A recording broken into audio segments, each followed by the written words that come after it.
성가대 찬양 감사합니다. 오늘 말씀 마가복음 10장 39절에서 40절 말씀입니다. 마가복음 8장 27절 이하에 보면 예수님이 제자들에게 묻습니다. 너희는 나를 누구라고 하느냐? 이렇게 묻습니다. 그때 베드로가 뭐라고 대답합니까? 베드로가 주는 그리스도시요 이렇게 대답합니다. 그러니까 예수님이 베드로에게 무엇이라고 이야기합니까? 자기 자신이 죽을 것을 말씀하십니다. 내가 십자가에서 죽을 것이다 이 이야기를 합니다. 그러니까 이 베드로가 예수님에게 항변했다 이렇게 성경에는 기록하고 있습니다. 마가복음 8장 32절에 베드로가 예수님에게 항변했다 이렇게 말씀하고 있는데요. 근데 이 항변했다라는 말은 그 꾸짖다는 말과 같은 말입니다. 이 번역은 서로 다르지만 그 원문은 같은 내용입니다. 그러니까 예수님께서 나는 내가 누구냐라고 물어봤을 때 주는 살아계신 그리스도시다, 하나님의 아들이시다 라고 베드로가 대답을 하고, 그리고 예수님께서 내가 죽을 것이다 라고 이야기했을 때 이 베드로가 예수를 꾸짖었다는 그런 말입니다. 베드로는 예수님이 자신이 예루살렘에서 죽을 것이라고 하니까 예수님을 꾸짖었습니다. 우리가 뭐 이렇게 예수를 꾸짖었다 그러면 좀 상상이 안 갈 수 있겠지만, 그러나 충분히 가능한 이야기죠. 뭐 나이대도 서로 비슷하고요. 또 뭐 서로 신분도 비슷하고 교육 수준도 서로 비슷하고 이러기 때문에 아마 그런 일이 가능하지 않았을까 생각됩니다. 어쨌든 예수님이 자기가 죽을 것이다 라고 이야기하니까 이 베드로가 예수님을 야단친 것이죠. 왜냐하면 이 베드로는 예수님이 죽을 것이라는 것은 생각해 본 적이 없기 때문에 그렇습니다. 예수님이 죽을 것이라는 걸 생각해 본 적이 없고, 예수님이 나와 함께한다, 예수님이 늘 우리와 함께하고 결국은 예수님이 끝내는 승리하고 이 세상을 다스리는 왕이 될 것이다, 이런 생각을 했기 때문에 예수님이 죽는다, 이것은 이 베드로에게 그 머리에 있지 않은 말입니다. 그러자 예수님이 베드로에게 사탄아 물러가라 이렇게 말합니다. 그리고 내가 하나님의 일을 생각하지 않고 사람의 일을 생각한다 이렇게 베드로에게 말을 하죠. 그리고 다시 9장 31절에 보면 또 예루살렘에서의 죽음을 예수님께서 이야기합니다. 이번에는 제자들이 그 예루살렘에서의 죽음을 이야기했을 때 무서워서 묻지 못했다 이렇게 이야기합니다. 그리고 가버나움에 도착했습니다. 그때 예수님께서 제자들에게 묻습니다. 너희들이 길에서 무슨 이야기를 했느냐 이렇게 묻습니다. 제자들이 가버나움에 오는 동안 예수님이 죽을 것이라는 그 소리를 듣고 예수님에게 묻지는 않았지만 자기들끼리 무슨 이야기를 하면서 온 것입니다. 어떤 이야기를 한 것이죠. 그 이야기가 무슨 이야기입니까? 누가 크냐라고 물었던 것입니다. 예수님이 죽을 것이라고 말씀하시는데 제자들의 관심은 누가 큰지가 관심이었습니다. 제자들은 예수님의 죽음이 아니라 예수님 죽음 이후에 자기들이 가지고 있는 그 권력에 대한 관심이 있었습니다. 예루살렘이 가까워졌을 때 10장 32절 이하에 보면 예수님이 예루살렘에서 고난당할 것을 말씀하십니다. 마지막 예고를 하십니다. 그러자 제자들의 반응이 어떠하냐면 세베대의 두 아들 야고보와 요한이 나오는데 주의 영광 중에 하나는 우편에 하나는 좌편에 앉게 해달라고 예수님에게 말합니다. 예수님이 죽는다고 말하지만 제자들의 모습은 어떻습니까? 눈썹 하나 까딱하지 않습니다. 예수님이야 죽든 말든 산 사람은 살아야지 이렇게 하는 것처럼 보이는 것이죠. 제자들의 모습을 보면서 그렇게 낯설지 않은 것은 우리 일상 속에서 예수의 죽음이 또 그분의 고난이 내 일상에서 그렇게 신경 쓰지 않는 그러한 것이기 때문에 그렇습니다. 예수의 죽음이라고 하면 우리는 부활절기, 사순절기에 그것을 약간 생각하는 편이지 우리 일상에서 관심을 가지고 있는 그런 문제들이 아닙니다. 우리 일상에서 관심을 가지고 있는 것이 무엇입니까? 바로 축복입니다. 예수님을 믿고 고난당하려는 사람이 있습니까? 우리 모두가 관심을 가지고 있는 것, 내가 예수를 믿고 죽음에 이르고 예수를 믿고 고난을 당하는 것, 이것에 관심이 있는 사람이 어디 있습니까? 모두 다 예수를 믿고 복된 삶을 누리려고 합니다. 예수를 믿고 복받으려는 우리나 예수님이 죽는다는데 죽기는 왜 죽느냐고 야단치는 베드로나 누가 크냐고 서로 다투는 제자들이나 본격적으로 한자리 하자고 나오고 있는 요한과 야고보나 모두 다를 것이 없습니다. 제자라기보다는 참으로 염치 없는 그런 사람들이죠. 예수님에게 무엇을 얻어내고 무엇을 가지려고만 하고 예수님과 함께 하려고는 하지 않는 그러한 사람들입니다. 이렇게 염치 없는 이들에게 예수님은 제자가 되는 길을 알려주십니다. 10장 38절부터 우리가 보면 예수님이 무엇이라고 하십니까? 너희는 너희가 구하는 것을 알지 못하는도다. 내가 마시는 잔을 너희가 마실 수 있으며 내가 받는 세례를 너희가 받을 수 있느냐? 이렇게 말씀하십니다. 예수님이 마시는 잔, 예수님이 받는 이 세례, 이것은 무엇을 뜻합니까? 예수님이 마시는 잔이라는 것은 예수의 죽음을 뜻하는 것이고 예수의 세례라는 것은 예수의 고난을 뜻하는 것입니다. 예수님이 제자들에게 물어보는 것이죠. 너희는 나의 죽음을, 나의 고난을 너희들이 마실 수 있고 받아들일 수 있느냐? 이렇게 묻는 것이죠.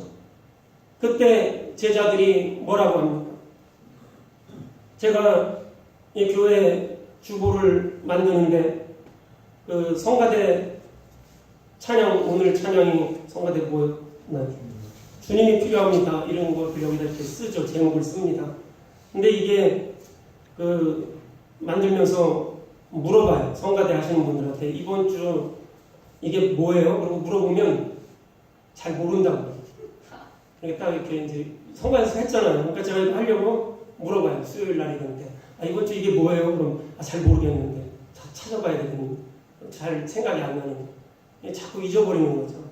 그래가지고 이제 어떻게 하기로 했냐면 어떤 집사님이 자기 그 부르는 그 성가대 악보에다가 표시를 해놓기로 했어요. 이렇게 표시를 이렇게 그 뭐 스티커 같은 걸 붙여놓으면 제가 그걸 보고 이번 주에는 주님이 필요합니다구나 이렇게 쓰는 걸로 했어요. 그거 붙여놓는 거 쉬울까요? 안 쉬울까요? 그래서 자기 성가대 부르면서 한 장 붙여놓으면 되잖아요. 엄청 쉬운 일이죠. 그냥 붙여놓으면 되는 거예요. 근데 그거 잘 될까요? 안 될까요? 그거 하기 정말 힘듭니다. 그거 잘 안 돼요.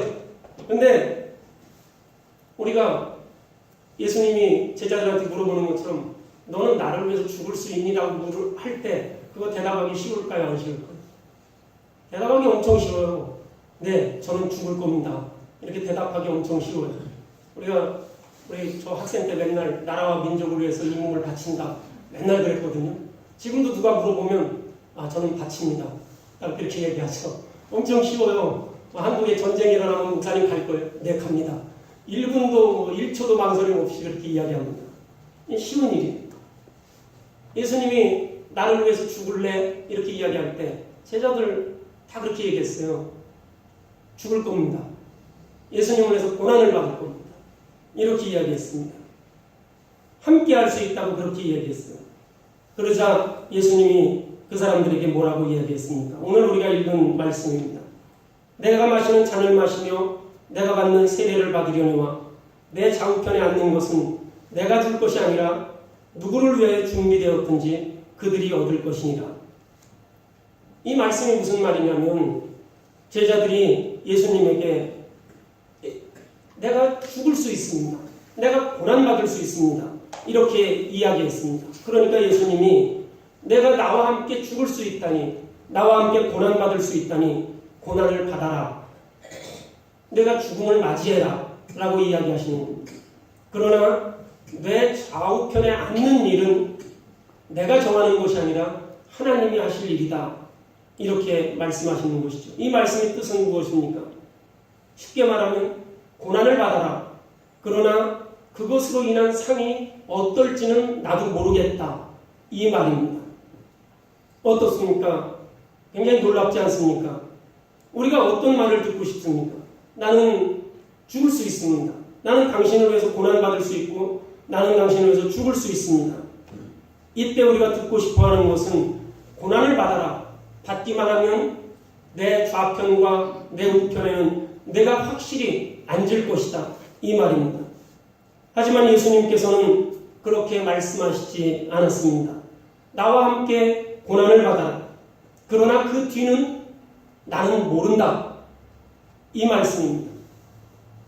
이 뜻은 나와 함께 고난을 받고 그러나 그 뒤에는 계산하지 말라는 그러한 것입니다. 그것을 계산하는 것은 믿음이 아니라는 것이죠. 저는 여기에서 진정한 믿음의 의미를 봅니다. 믿음은 무엇인가 계산된 길을 걸어가는 것이 아닙니다. 그것은 계산하지 않고 사랑이라는 이름으로 헌신하는 것입니다. 헌신이라는 것, 계산되지 않는 것, 그것뿐입니다. 내가 한 헌신의 결과가 나한테 유익이 되지 않더라도 내가 사랑하기 때문에 하는 것, 그것이 믿음인 것입니다. 예수님이 내 자신을 부인하고 십자가를 지고 나를 따르라고 했으니까 죽기까지 순종하면서 따르는 것뿐입니다. 내가 그렇게 예수님을 따랐는데 아무것도 없다. 그런 결과가 나와도 할 수 없는 것입니다. 내 손에 잡히는 것이 아무 것이 없다고 하더라도, 여러분에게 어떤 유익을 주지 않는다고 하더라도 그냥 믿는 것, 따르는 것, 그리고 다른 것을 요구하지 않는 것, 그것이 믿음입니다. 내가 믿었는데, 내가 헌신했는데 이것을 저것을 내놓으라고 하는 것은 무엇입니까? 그것은 믿음이 아니라 그것은 거래입니다. 거래는 어디서 합니까? 거래는 시장에서 하는 것. 시장에서 하는 행위가 거래입니다. 믿음은 어떤 것입니까? 교회는 하나님과 거래하는 장소가 아닙니다. 교회는 나의 믿음을 하나님 앞에 나타내고 드러내는 곳입니다. 내 믿음을 보여주는 장소가 교회입니다. 예수님이 먹는 잔을 먹고 예수님이 받는 세례를 받겠다고 결단하는 곳이 교회입니다. 그 외에 다른 것은 하나님의 소관이니 아예 생각도 하지 않겠다고 하는 것입니다. 하나님의 소관까지 내가 다 계산해서 감나라 대추나라 하니까 이 교회가 시장이 되어버리고 마는 것이죠. 교회에서 가장 없는 것이 무엇입니까? 은혜입니다. 은혜는 하나님의 선물인데, 은혜는 우리의 계산을 뛰어넘는 그러한 선물인데, 우리는 하나님과 거래하고 계산하고 있으니까 교회가 믿음을 보이는 장소가 아니라 거래하는 곳이 되고 교회가 시장이 되어버리고 마는 것입니다. 시장에 무슨 은혜가 있습니까? 은혜는 선물입니다. 우리가 속으로 다 계산하고 있습니다. 이만큼 했으니까 하나님께서 알아서 해주시겠지. 이것은 말이 은혜이지 은혜가 아닙니다. 우리는 이 은혜를 경험하기가 힘듭니다. 계산하고 있는 한 우리는 은혜를 경험할 수 없습니다. 그래서 우리가 살면서 일이 잘 되지 않으면 우리가 뭐라고 한탄합니까? 하나님, 어떻게 나한테 이렇게 할 수 있습니까? 내가 예수를 위해서 죽는다고 했는데, 내가 고난을 받는다고 했는데, 내가 예수의 십자가를 지고 예수의 세례를 받겠다고 했는데 그 우편과 좌편의 자리가 누구인지 모른다니 어떻게 나한테 이럴 수 있습니까? 주님이 죽기까지 하나님의 뜻에 순종한 것입니다. 그것이 믿음이에요. 것이기 때문에 그냥 죽었습니다. 그것뿐입니다. 내가 하나님께서 나에게 죽기를 원하시니까 죽은 것입니다. 살린 것은 누구입니까? 예수님이 스스로 살아난 것이 아닙니다. 하나님께서 살린 것이죠. 부활이 놀라운 것은 그것이 누구에 의해서도 예수님에 의해서도 계산되지 않은 하나님의 사건이라는 것입니다. 이것이 부활의 놀라운 것이, 이것은 계산되지 않은 것입니다. 예수님은 그냥 그 뜻에 의해서 순종하고 죽은 것이고 살린 것은 하나님입니다. 그래서 이 부활이 은혜이고 이 부활이 생명인 것입니다. 예수님의 십자가와 부활을 생각하면서 우리는 무익한 계산되지 않는 믿음으로 돌아갔으면 합니다.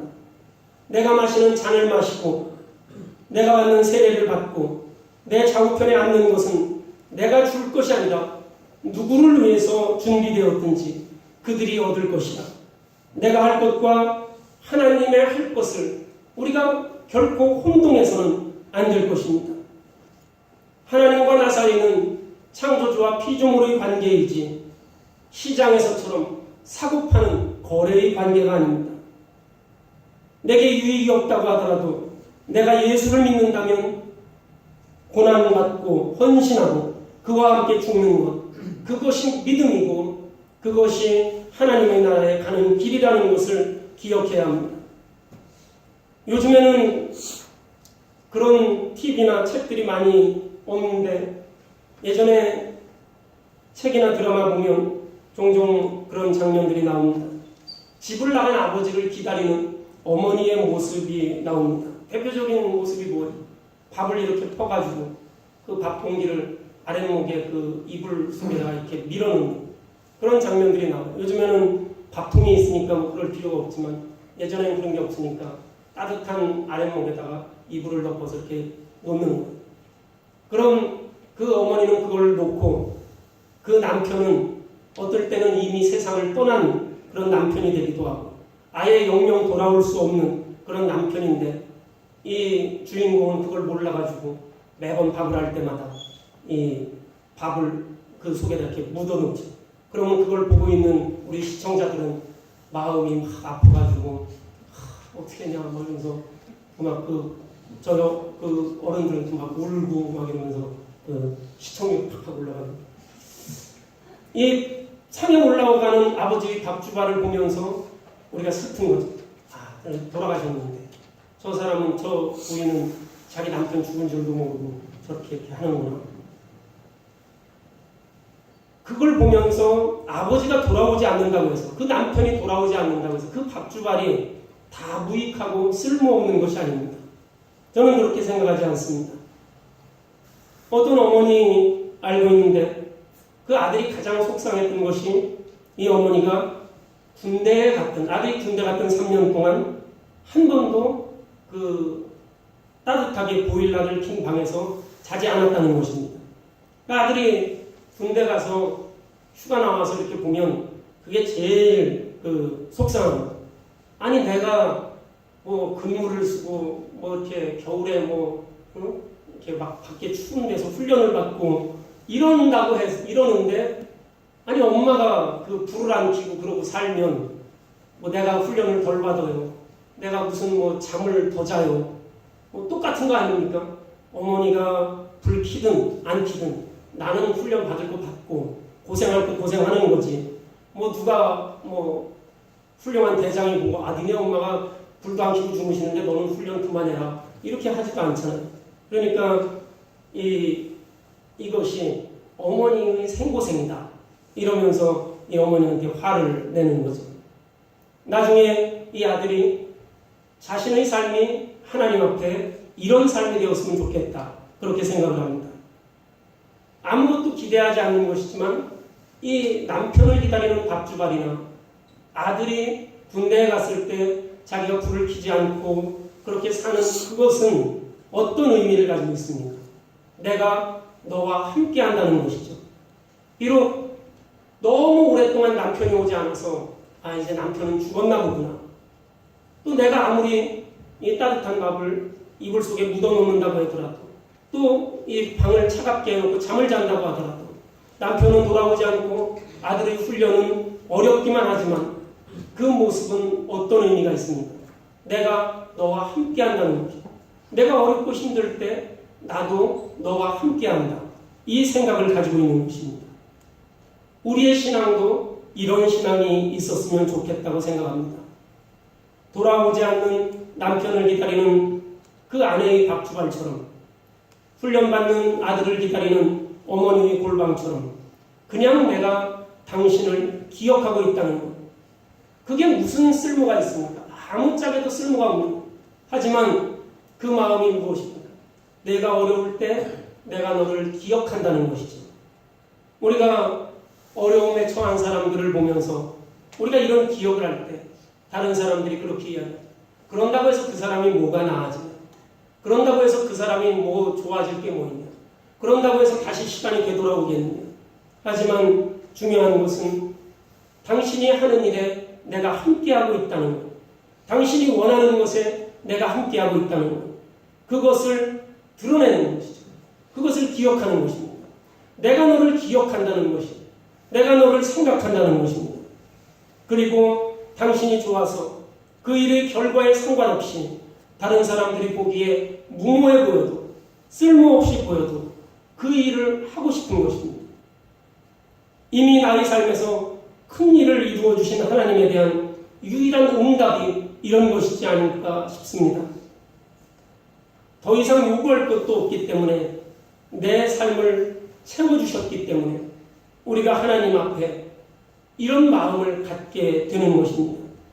내가 살면서 더 좋은 집이 있으면 좋겠지만, 더 좋은 직장이 있으면 좋겠지만, 더 좋은 학교에 들어가면 좋겠지만, 더 많은 돈이 있으면 좋겠지만, 더 큰 명예가 있으면 좋겠지만, 우리는 이미 구원이라는 당혹스러운 선물을 받았기 때문입니다.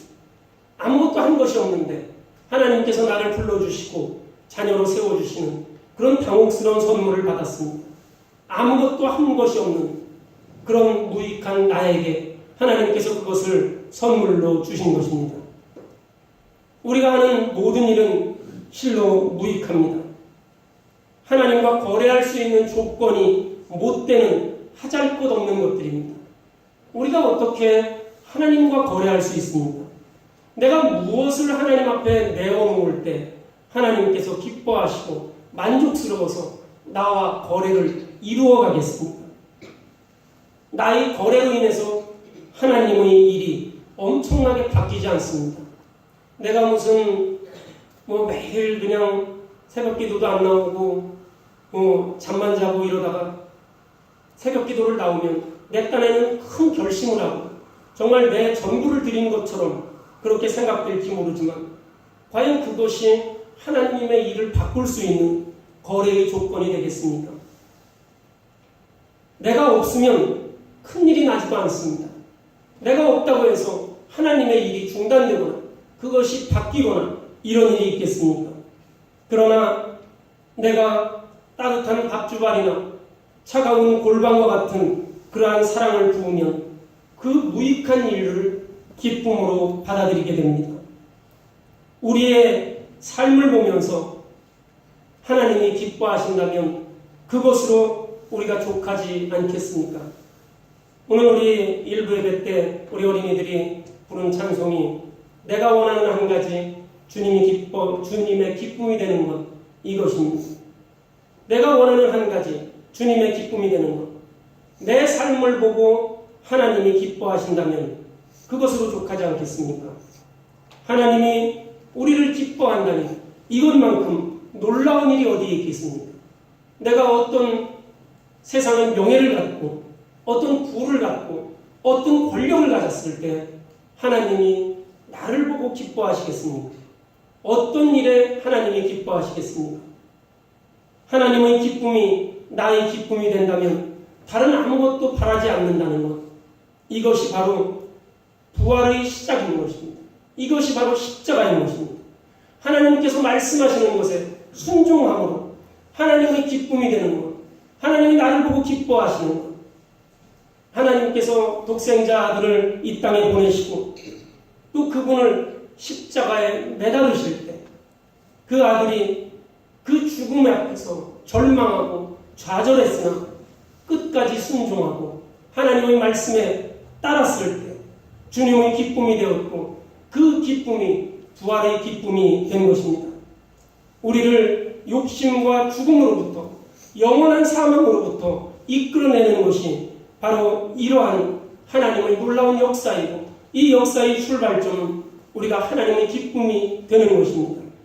우리 사랑하는 모든 성도들이 주님의 기쁨이 되는 우리 성도들이 되시기를 주님의 이름으로 축원합니다.